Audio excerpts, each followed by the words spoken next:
Hello to everyone. Thanks for coming to this second day of this international conference. We are going to start our third plenary session. We have two speakers. Our first speaker is Manuela Feckner. She is associate with the Faculty of Political Science at the Aristotle University of Thessaloniki in Greece. She has researched on precariousness and migration crisis and recently co-published the books Situating Ourselves in Displacement and a book in Spanish, very recently published, which is Una ciudad, muchos mundos. She's currently participating in a European project on common goods in Southern Europe, focusing on the common goods of child care and the micropolitics of municipalism. And she's going to talk about these things in her presentation here today with the title Caring, Sharing, and Common for Lively Entanglements and Ecologies of Care. And our second speaker is Derek de Kerkhof. He is Doctor Honoris Causa by the University of Salta in Argentina and Laurea Honoris Causa by the University of Urbino. He has a PhD in Sociology of Art and also in French literature. He's member of the Club of Rome since 1995 and since 1998 he's member of the World Economic Forum in Davos. He has been professor at the Department of French at the University of Toronto and at the Faculty of Sociology at the University Federico II in Naples, in Italy. He has also been director of the McLuhan Culture and Technology Program at the University of Toronto, and from 2009, he's scientific director at Media 2 Mile in Rome. In his presentation, Derek, today he's going to talk about the rise of collaborative journalism from WikiLeaks, Panama Papers, to the implants files. Manuela will be the first. So Manuela, the floor is yours.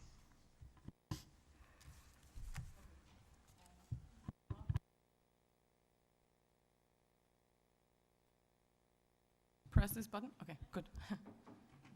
Hello. Many thanks for inviting me. I'm kind of hidden behind this screen, but I hope it's okay. If I'm embarrassed, I'm going to disappear and re-emerge. Yeah, many thanks for inviting me, first of all. It's a pleasure to be here. Many thanks especially for Christina, because she really took care of me, speaking of care, with the various changes that occurred with my travel plans. And what I want to talk to you about today is a little bit of an experiment. Sorry, I don't see you in the first row, but so my trajectory, I don't know if you could gather this from what Ramon was saying, but I sort of moved between academia, the arts, and social movements very much, also as an activist. And what I prepared for you today is not a presentation that I have given many times before, rather it's something that I'm thinking about very much right now. So I would very much hope to have some conversation with you afterwards and share some ideas, hear your thoughts. And it's basically a kind of conceptual framework for thinking about care in relation to ecology and to commons. So I will not basically be presenting you with any specific case studies, but in the discussion, if you're interested in some specific cases, because I'm working on childcare and other issues, then we can go into that in detail. Okay, let me see here. The title is Caring, Sharing, and Commoning for Lively Entanglements and Ecologies of Care.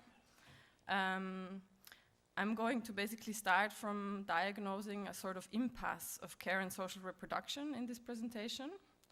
And I want to do this in reflecting on what I think are three very urgent contemporary problems, which are, on the one hand, how we think about and practice care. And here, one of my key references is going to be Joanne Tronto and her ethics of care, as well as different strands of feminist economics and social reproduction feminism.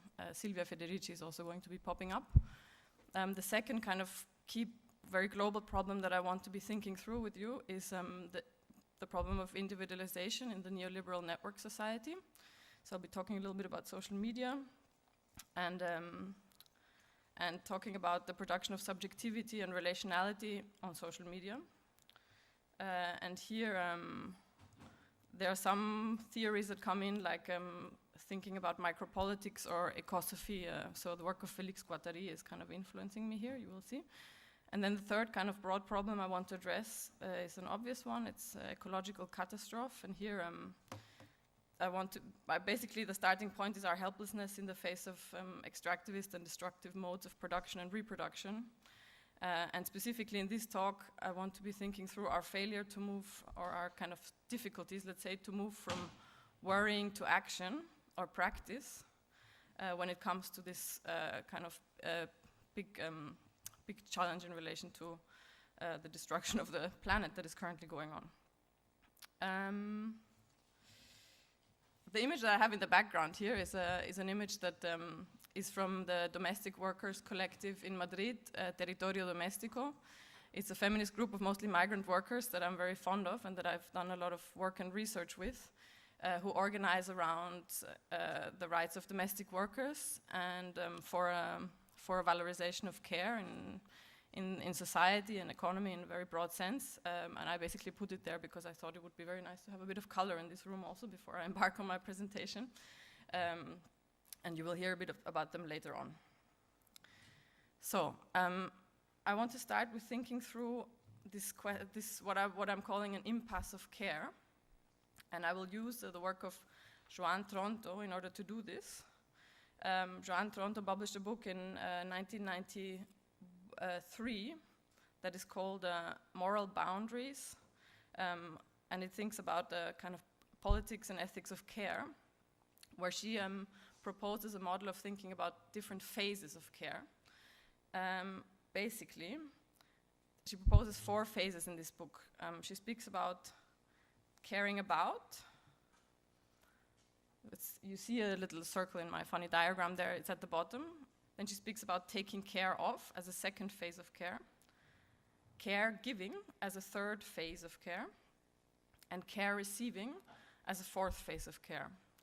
Later on in her work, at some point, she also mentioned a possible 5th phase of care, which she called caring with, which would be more about solidarity, but I'm going to be mostly sticking to the 4 phases in this presentation. So let me tell you in some more detail what she means with this. With Tronto, caring about means to recognize a need and show some empathy towards another person or group. So I'm going to quote her here. Caring about involves the recognition in the first place that care is necessary. It involves noting the existence of a need and making an assessment that this need should be met. Caring about will often involve assuming the position of another person or group to recognize the need. So caring about is the first kind of moment of recognizing a need. Taking care of, it gets a little bit more concrete there, is when we show some agency and take some action, can be sporadic action, in relation to a perceived need. Again, quoting her, taking care of is the next step in the caring process. It involves assuming some responsibility for the identified need and determining how to respond to it. Rather than simply focusing on the need of the other person, taking care of involves the recognition that one can act to address these unmet needs. So basically, it's moving towards action. And then the third phase would be caregiving, which is the actual labor of care. So it's something that likely involves contact with bodies. Caregiving involves the direct meeting of needs for care. It involves physical work and almost always requires that caregivers are in some contact with the objects of care. And then the fourth phase would be care receiving, which is often underappreciated, but she says it's very important. The final phase of caring recognizes that the object of care will respond to the care it receives. It is important to include care receiving as an element of the caring process because it provides the only way to know that the caring needs have actually been met. I think the word object of care is maybe a bit unfortunate here, but basically her point is that this is a very crucial aspect in the caring process. So if you want some very basic examples of this, could be obviously caring about is when you start to worry about something or you recognize some kind of concern towards a person or a broad problem. Taking care of could be something that is more along the lines of a gesture or an action. So it could be, I'm going to pick up the kids from school today, or I bring the wine to the dinner. Caregiving obviously is anything from changing nappies to lifting old people out of their hospital beds, etc., etc. And care receiving means that you are on the receiving end, which we, of course, always are. No, not caring with, sorry, care receiving. I don't know if I said caring with there. And caring with, just to mention briefly, would be a fifth phase that is more to do with solidarity and trust. So here we can start thinking about the kind of broader function of care. Maybe we can take this more to the discussion. Ideally, these 4 phases or 5 phases of care pass into one another. Toronto says that these phases of care can serve as an ideal to describe an integrated, well-accomplished act of care. But Toronto also notes that often these phases of care don't flow into one another, and that many conflicts can exist between them, not least because they too are marked by dimensions of race, class, and gender. So in this little diagram that I drew up, you can see that there are race, class, gender, privilege coming from one side, and there's conflict power coming from the other side. Toronto's starting point, and mine also very much, is that care is not the powerless domain of pure goodness.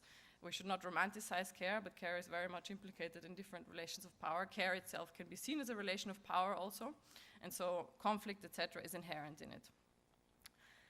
This is crucial for recognizing that care is all but a harmonious, power-free domain. Rather, it is crisscrossed by inequalities and power games in all kinds of ways. Here I have a little quote from, an extract of a quote from Toronto, which says, "I think we come closer to the reality when we say, caring about and taking care of are the duties of the powerful. Caregiving and care receiving are left to the less powerful." So here we start to kind of get into the nitty-gritty of the different relations between these phases and the different tensions that might exist between them. I continue to read her quote. "Thus, taking care of is more associated with public roles, and thus with men rather than women." So here you have, the person who takes care of the wine for the dinner might be recognized, while maybe the person who's actually cooked the dinner might be less recognized, to give you a banal example. Perhaps one of the most common usages of taking care of in the American English language is the idea that, by working at his job, a man is taking care of his family. Another example there. The doctor is taking care of the patient, even though the nurses, orderlies, and lab technicians are the ones providing the actual hands-on care. So we can go into many tensions, and this is what I will be doing throughout this talk, between these different phases and levels, and how these are crisscrossed by different moments of privilege and power. And so what I want to be thinking about a lot today is the problem of creating, we could say, a flow or maybe even an ecology between these phases of care. I think in relation to the ecological problem specifically right now, use these concepts to think about the fact that we find it very difficult, or maybe you don't, and then I'm very happy to hear about that also, but I think generally there is an issue of moving from worry and concern, or maybe from minor acts of taking action, towards kind of sustained practices of caregiving, and to recognize also the kind of interdependence that exists between caregiving and care receiving in relation to the environment, but also to society at large. So we can say that caring about something, the first phase of care, does not necessarily lead into action or practice. And Toronto takes great care to distinguish between care as a disposition and care as a practice, and she very much insists that we should think about care as a practice. She says, "I'm not arguing that care has nothing to do with dispositions or emotions, but what I do assert, though, is that these dimensions are only a part of care. Unless we also understand care in its richest sense of a practice, we run the risk of sentimentalizing it and containing the scope of care in our thinking." So this is why she insists on a politics of care, not just an ethics of care. So if we could see these 4 phases of care like this, where are we? There. We could think about caring about as more of a disposition. We could think about taking care of as a moment of when you move into action. Caregiving would then be the kind of sustained practice. And care receiving, I think, should also actually be described as a practice, because it really requires making other people aware of your needs.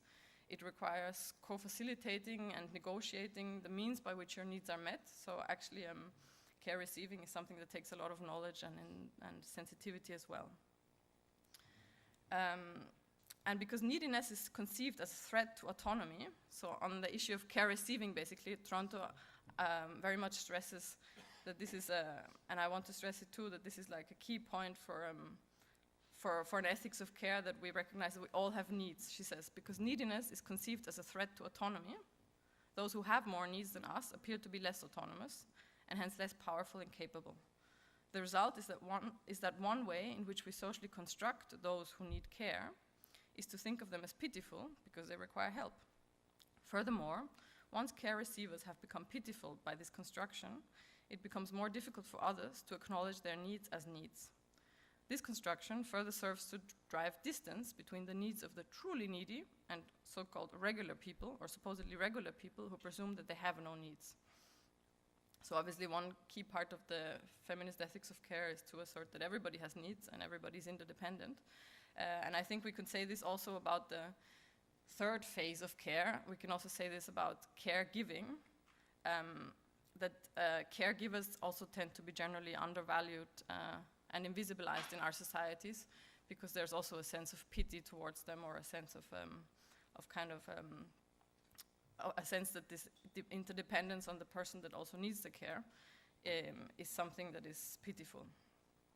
So here lies the radicality in the politics of care, is that it bases itself in notions of interdependence, does away with the liberal fiction of the autonomous political subject. This is the crucial part that feminists are trying to bring home when they speak about care, and that it politicizes needs. And we could maybe think about needs as a sort of commons here. It'd be nice to talk about this in the discussion maybe. So needs are something that we all have in common, and that we actually build practices of organization upon.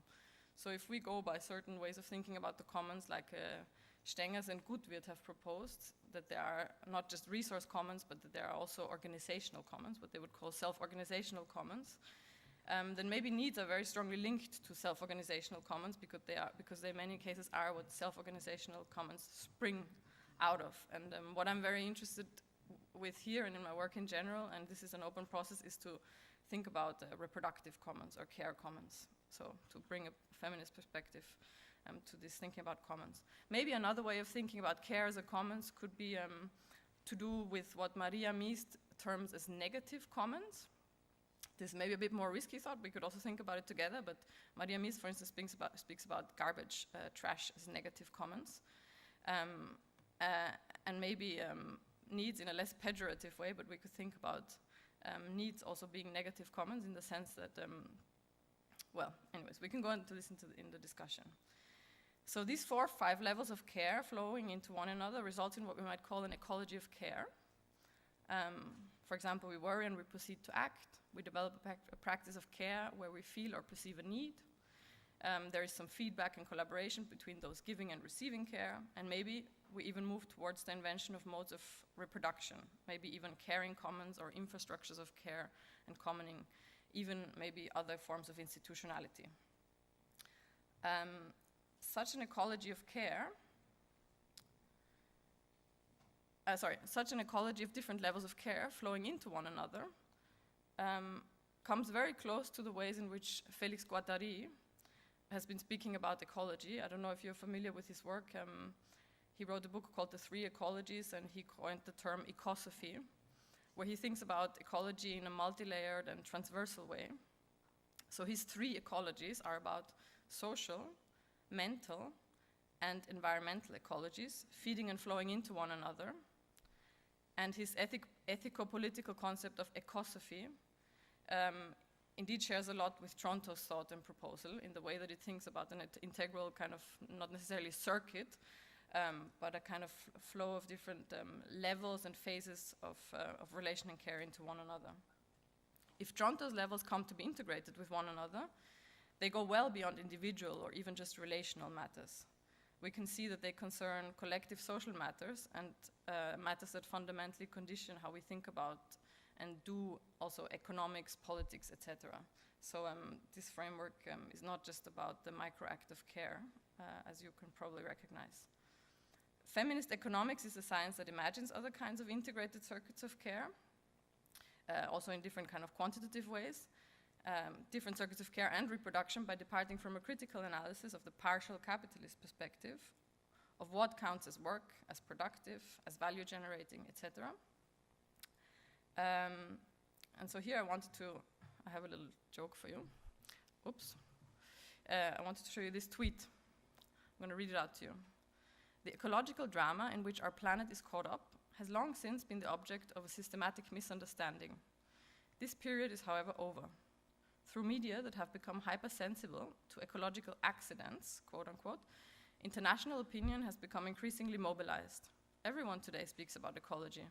Politicians, technocrats, industry, academia, unfortunately always in the terms of mere annoyances. Sounds a lot like Greta Thunberg, no? But actually, ta-da, 1 second. It's the back cover of this book from '89, which is The Three Ecologies of Félix Guattari.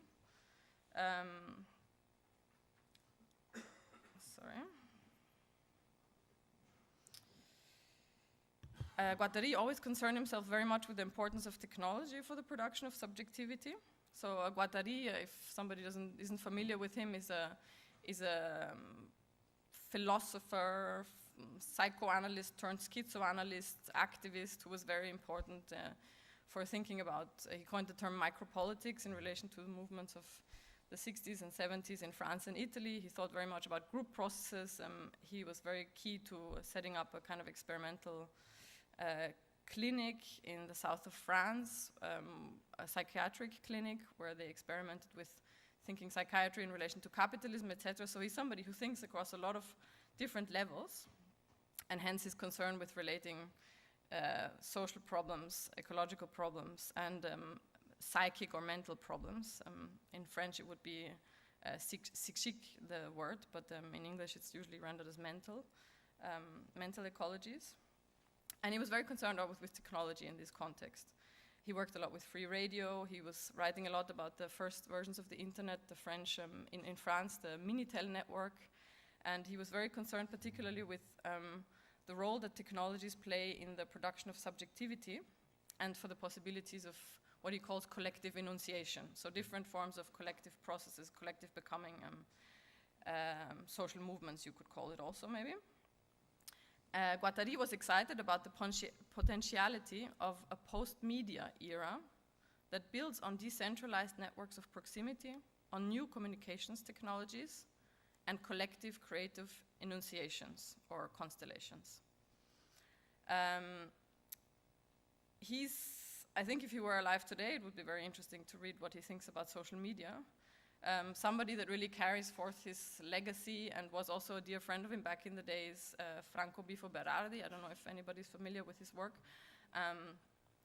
But so these are people that are concerned with thinking about the role of technologies for subjectivation and collective enunciation, also in the sense of what we might call especially technologies of the self with Foucault. So this is not about technology per se necessarily, but it's very much about how technology and subjectivity are interdependent and are again to do then with ethics and politics. So now I want to think a little bit about social media in relation to care.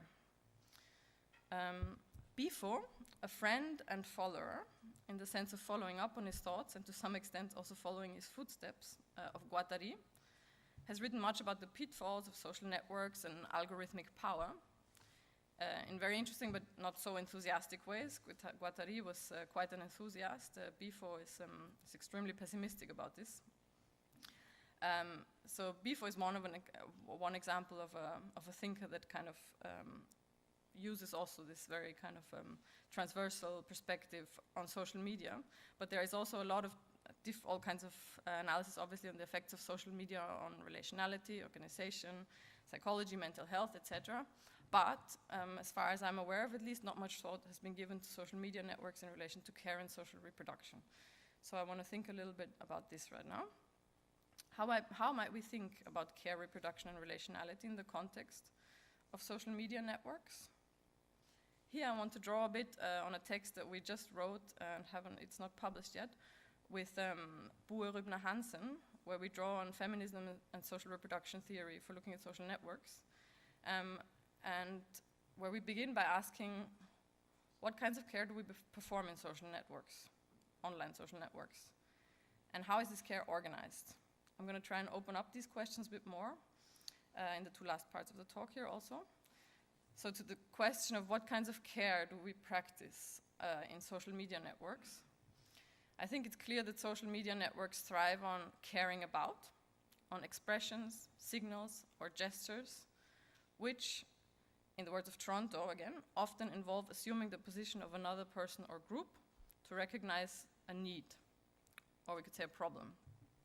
Toronto wrote her book in 91, so she wasn't exactly talking about social media, but I think her work is quite useful for thinking about social media. So these would be caring about on social media is the recognition of a problem. You know, we post about how concerned we are about X, Y, Z. But these expressions of caring about don't as such constitute a lead into action or specific labors of care. Social networks thrive on the repetition of these signals or chains of expressions of interest and concern for the real problems of people, groups, and places, which, however, soon disappear on our timelines without materializing into action.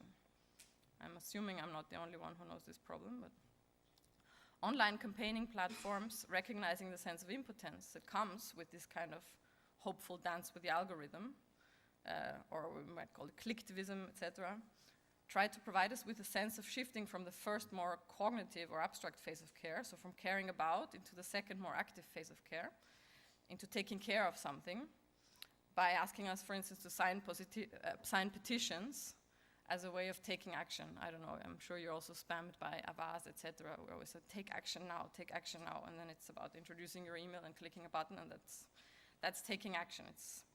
Maybe it relieves kind of temporarily a sense of kind of impotence or being stuck online. Talking about climate crisis, extinction, and biodiversity loss, these are obviously also very hot topic on social media and other media as well right now. We talk about them a lot, but we are very much stuck in the first phase of care, I think. We're very much stuck in worrying about, caring about. At best, we find consolation in some small individual actions, maybe like recycling or not consuming one thing or the other, different kinds of lifestyle choices, and I don't want to be cynical about this. I think it actually matters, these small actions that we do. But there is an issue right now, I believe, in moving from those on into kind of integrated, especially collective practices of caring. So what Toronto would call a third phase of care that will constitute other practices of inhabiting and relating also.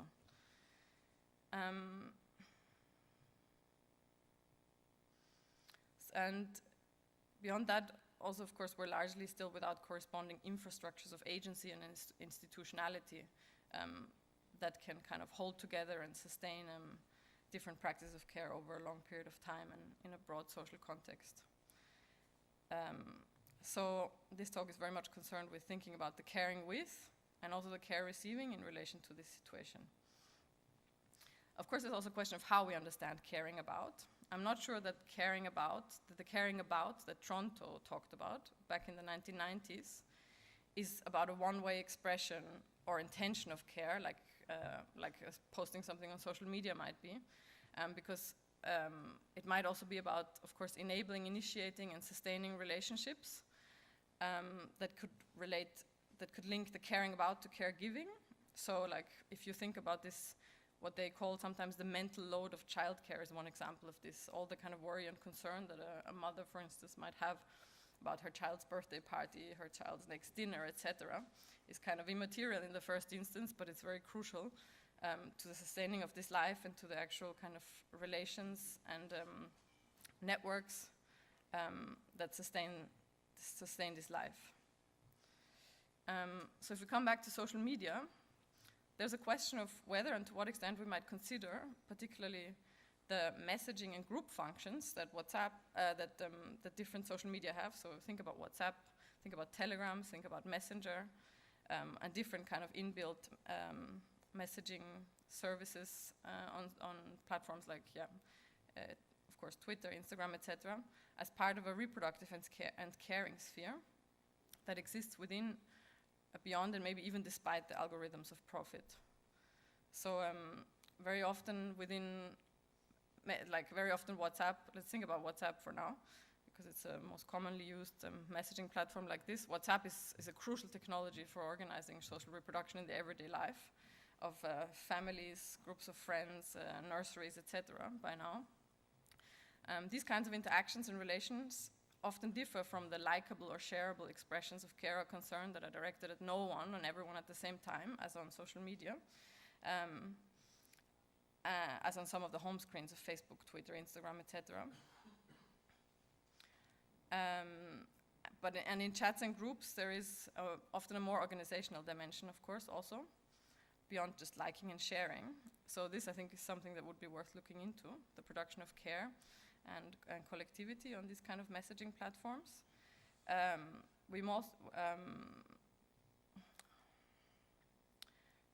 And I think there, obviously, people who look at the question of sharing is very crucial. What kinds of sharing are we talking about? We can talk about this in the discussion, perhaps. So coming back to these basic questions around the levels of care and why we might be often stuck on the level of worrying about only.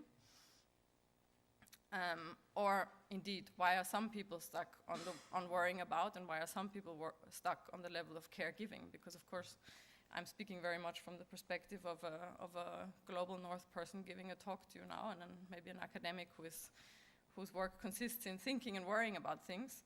But there are other people who are cleaning our hotel rooms right now. Somebody has clearly been in this room and cleaned it this morning, etc., etc.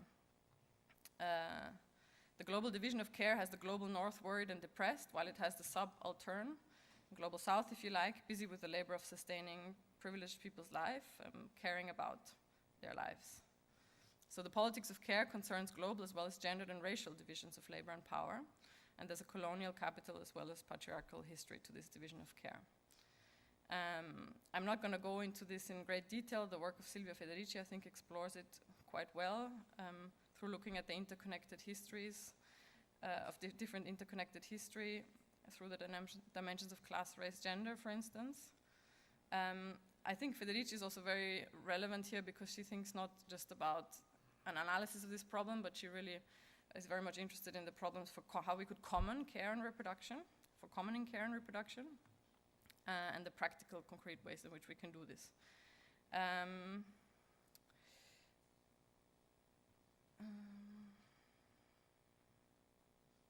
To recap some of the aspects in which the division of care across these lines of gender, race, class, etc. play out, we could say, we've heard Tronto saying, for instance, men are more likely to be seen as taking care of via sporadic gestures that require a certain level of privilege. Certain professions, which tend to be more associated with men inhabiting them, are more associated with taking care of and valorized as such. Caregiving tends to be more invisibilized. Women, migrants, and people of color, and as such poorer people, are more likely to be stuck with the labor of caregiving, paid or unpaid, often without much choice or escape. First worlders and rich people are more likely to be stuck with caring about as an alienated form of worry or concern, and to have more time and platforms to express or signal this. Children, ill, disabled, and elderly people are more likely to be on the receiving end of care, carrying the specific knowledges and analysis that this entails in terms of experience and power, yet children, disabled, and elderly people are often seen as pitiful. When we have children or elderly parents or other people that directly or strongly depend on us, we're more likely to have some continuity of caregiving, even if we can afford to outsource care. So caregiving is also to do with specific moments in the life cycle, if you like, and in the cycle of social reproduction. For instance, having children or having your parents grow old is something that is likely to challenge you into the practice of caregiving, etc. We can continue refining this discussion. Some of these relations and divisions of care globally have been kind of theorized and visualized through the theory of care chains. So Arli Hochschild or Helma Lutz, for instance, have given us examples of how chains of exploitation and interdependence kind of map out in globalized capitalism, with one woman contracting another woman, maybe, I don't know if you're familiar with this theory, I don't want to go into it too long, but basically it thinks about how care becomes outsourced through different kind of moments of abstraction geographically, both within kind of nations, if you like, but also across the globe. So we may say that when we pay someone to take on our labors of care, we're switching from a caregiver position to one of taking care of, where care is more of a gesture or transaction than a continuous or embodied practice. In Marxist terms, we may speak here of real abstraction. Indeed, we could say that across Toronto's levels of care, we move from more abstract to more concrete care. So care receiving would be the most embodied recognition of need and interdependence, and the most concrete phase of care, perhaps. Looking at the care chain, we may say that what capitalism does by driving women to outsource care via the market, indeed whether it's rich or poor women, is to establish chains of value extraction across the global south and north in a way that kind of involves everyone. So the point is not, there is no glorious outside to these care chains. We're all implicated in this kind of global division of care. So asking about how we can move between these phases of care is not about making a moral point. It's also not about saying something like that the women should just be staying at home and, that idealizing the labor of women and kind of not advocating a redistribution of this. Rather, the question is how we can socialize and share care in different ways. So coming back to the question of sharing care, which is really what I'm thinking about here, how we can share care differently in our societies and in our workplaces, families, etc.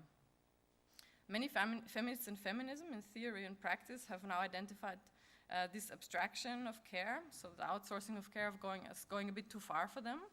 So there's been recently a break with the second wave feminism that advocates that really the most important thing is women get into the labor force, etc. And recently, especially in Spain, there's been a lot of literature that has been saying that actually conditions in the labor market are incredibly bad and precarious. Women are still paid a lot less than men. So actually it's not that attractive right now for women to push for going into the labor force, and maybe when they have children, they rather look to invent other ways of caring with their social networks. In Spain, they speak a lot about the tribu, about having your tribe and trying to kind of create other ways of being with people who might share the care with you. And there's in Spain now a kind of new strand of feminist literature on care and child rearing that points to this also in terms of commons and commoning. If you have like a slightly longer genealogy of this, would point to collectives like Precarias a la Deriva, but also authors like Carolina del Olmo, Carolina León, Maria Lopez, Esther Vivas, etc. All look and call for alternative arrangements of care. So within Spain, there's like a very active and lively feminist debate around this. And of course, the recognition is that one of the key problems is neoliberalism, because neoliberalism is what forces us to go through these moments of abstraction, or which kind of, let's say, makes these moments of abstraction even more extreme and forces us to outsource and become alienated from care in all kinds of different ways. And so there, feminisms have, especially those kind of Spanish language writings that I've just been mentioning, have looked a lot towards communitarian practices and also indigenous struggles, facing up to the neoliberal assault. For instance, what happened in Latin America in the 1990s, which has also been theorized much in all the commons literature, of course, the social movements that emerged there and the kind of different communitarian infrastructures and practices have been very key examples here also for feminists, as well as, of course, the neopolitics of the commons that emerged from the neoliberal assault in southern or peripheral Europe after 2008. An interesting book that just came out on this is Cuidado, Comunidad y Común, so Care, Community and the Commons, that was edited by Cristina Vega Solis, Raquel Martinez Bujan, and Miriam Paredes Schausa, if I'm pronouncing it correctly, which points very much to the importance of community and communitarian arrangements of care in order to overcome the deadlock between deficient public and private systems of provision. They ask, what happens when what we call care is a commons and done in common? What dilemmas and difficulties do those who share it face? What's its relation to other environments and dynamics? So these are also the kind of questions that I'm asking with my current research on childcare commons in Barcelona, where I'm looking at self-organized childcare groups in one specific neighborhood in Poble Sec. I have a kid myself that is involved in these circuits, let's say. I agree with all these authors that this is a moment wherein communitarian or commons-based provision of care must be a top priority for activism, research, and to some extent also politics, as in public institutions and policy. The welfare state model is clearly a historical exception on which we cannot place all our bets, as important as it is to defend public systems. The market clearly reinforces inequalities as well as undignified conditions and environmental catastrophe. So from our place in history, society, and ecology, I think the commons and community-based initiatives have to be the driving forces of change in this sense, and care has to be at the heart of thinking about this change through the commons, I believe.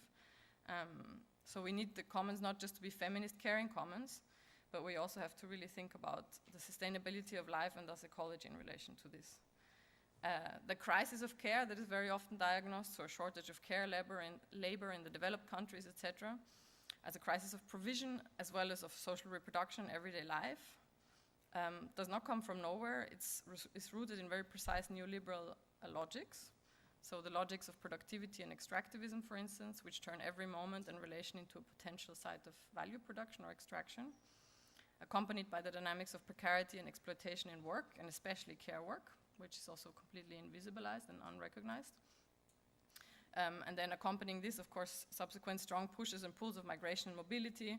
The care chain is a very clear example of pushes of migration and mobility across geography and class and dimensions of race. So there's a lot of challenges to how we think about instantiating and sustaining collective relations of care, but it's not impossible, I think. So instead of kind of being too pessimistic, I think the key question is, so in an age of networks, how do we inhabit and imagine our relations of care? Of course, this answer to this question varies greatly depending on who tries to answer it and where they try to answer it from. But I want to present you with a kind of, let me just see quickly. Yeah, with a little tool, a kind of arts-based research tool that I have been working with for the last many years, which is what I call care network mapping, which is a tool for community groups. I've been using it across social movements, women's groups, etc., to think about how the caring landscapes that we're embedded within work concretely. And so it's a kind of participative mapping exercise where you think about categories of different kinds of caring relation and how they play out in your life. Here you have an example of 3 types of caring relations we came up with collectively in a workshop in Vienna, London, and Barcelona, I think. So types of relations are taking care of a collective space, taking care of each other's safety, taking care of each other's access, spiritual care or nurturing, caring for the body of somebody else, sharing resources, emotional support.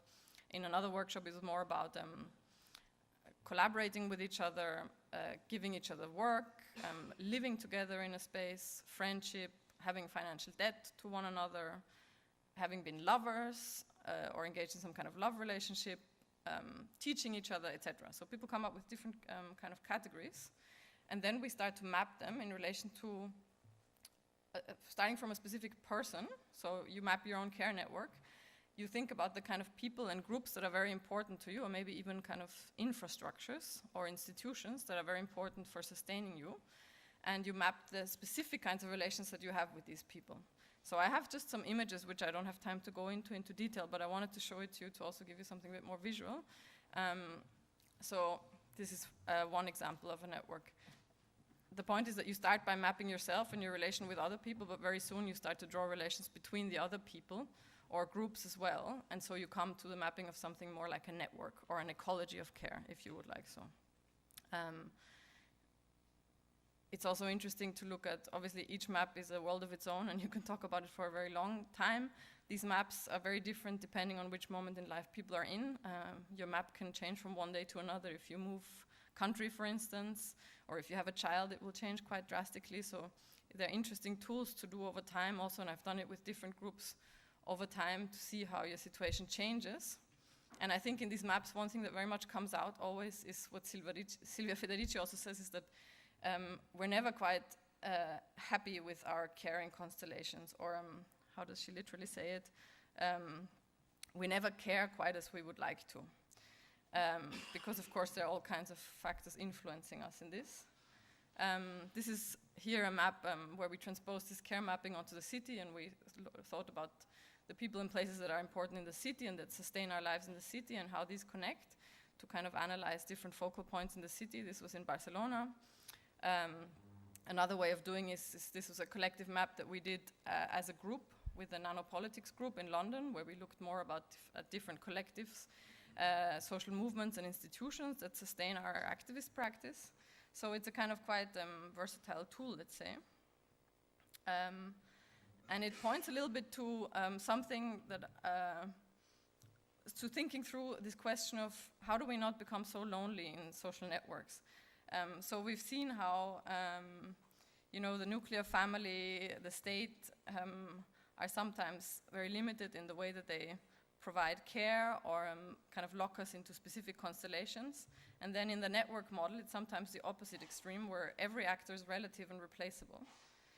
Where instead of individual sovereignty, we have individual replaceability, let's say. So I'm thinking very much about the relation between the chain and the network also, is something that runs through my work. And here I like very much a quote of what a feminist hacker from Madrid has said. This is a quote from my PhD, which was also about networks of care in precarity organizing. She says, "What happens is that the network is designed to be as operative as possible, even though there are parts of it that disconnect. If I project this metaphor towards my social life, it means that if I disappear from the places in which I am connected, these places will keep functioning the same or quite well. That's not the same with a chain, the family, where if the mother flees the home, well, that will be a disaster." And she laughs. "Working together in networks, there was something about which I was enthusiastic and passionate." This is from an interview in 2011 in Madrid, so at the really height of the 15M movement, if you like. "But it was a model that produced a lot of loneliness, because the effort of connecting has its cost. To maintain oneself connected has its cost in economic, psychic, physical, and other terms. If you're not capable of sustaining that, well, you'll collapse. You'll be devastated and fall into a very big loneliness, which is the absence of connection." So this is very much thinking about these ambivalences of the network model and the potentialities of this. And to conclude, I think I want to just quickly point to how we might think ecologies of care. And of course, there are many ways of thinking about this. And there is obviously no single answer to how we might invent other bonds or kinds of relation of care. It's clear that struggles need to happen across all levels, from care worker struggles to struggles online, building different tools, etc. But I think a key point is that we must reclaim interdependence as the center of our demands and hopes if we are to change the position and condition of care in our society. And I think if we don't change the position and conditions of care in our societies, we are ecologically and in all kinds of other ways pretty fucked. Excuse my language. So we must stop letting ourselves be distracted from care, stop it from being hidden, take it seriously, not just in gestures, but in everyday practice. This is the huge challenge, obviously, for myself included. We must stop thinking that some people have needs and others don't. And more than thinking about networks, it's perhaps the moment to think about ecologies of care. And so just mentioning very quickly some contemporary strategies that give hope in this respect. Obviously, there have been very powerful women's strike across the globes this March, and also in March 2017, 2018, 2019, where practices and tactics tying everyday life and reproduction together with digital tools and global practices have been very far developed, based very firmly in local assemblies with radical practices of mutual support and care, leading to transnational mobilizations with a lot of visibility and a lot of power, operating very strongly through social media. So this is not about saying social media is bad, but it's thinking in different ways about it in relation to care and the crisis of care or the impasse of care. Me Too movements are, of course, also part of this. It's maybe a bit more anecdotal and tame, but they also participate in this. I think another key example are the school strikes for climate and the emergent new climate movements. These are also powerful network movements in which care is transformed in the sense also that in all these practices, the strike is actually very important. This is interesting because the strike here is not just about withdrawing the learning power. The children withdraw their learning power temporarily from its social reproduction, but through that they develop connections of ecologically attuned learning and caring with their schoolmates and others, which I think are the key experiences to base future organizing upon. These movements, driven by generations that grew up in the network society, are inventing new ways of embodying care across the everyday, local and global. And here social media helps create the conditions for translocal learning and contagion. Initially as a platform for caring about, so as the expression of caring about, but then also as a platform for organizing and taking care of. If we did a longer genealogy, again, especially in relation to Spain, you have a lot of very interesting collectives like Precarias a la Deriva, like Territorio Doméstico, this domestic workers collective, which has an incredible way of visibilizing and criticizing the exploitation of transnational care chains and the conditions that domestic workers have in Spain, but also especially because they develop a micropolitics and a group practice that is incredibly affirmative and empowering and kind of quite contagious in this sense. So this is where their slogan that was on the first slide, porque sin nosotras no se mueve el mundo, without us the world doesn't move. They have developed songs around this, etc. Like they are also in terms of a cultural practice extremely interesting and inspiring for a radical politics of care. So I think these are some elements of things that we can build on in thinking about how we overcome this impasse. Of course, the big question is how we can manage to create sustainable movement ecologies and new assemblages of reproduction through these. But yeah, I think basically what we can learn from Toronto with this is thinking how we shift from a politics of worry, from caring about, towards collective instantiations of caregiving and receiving. And the commons, I think, is crucial for this. I will leave it at this.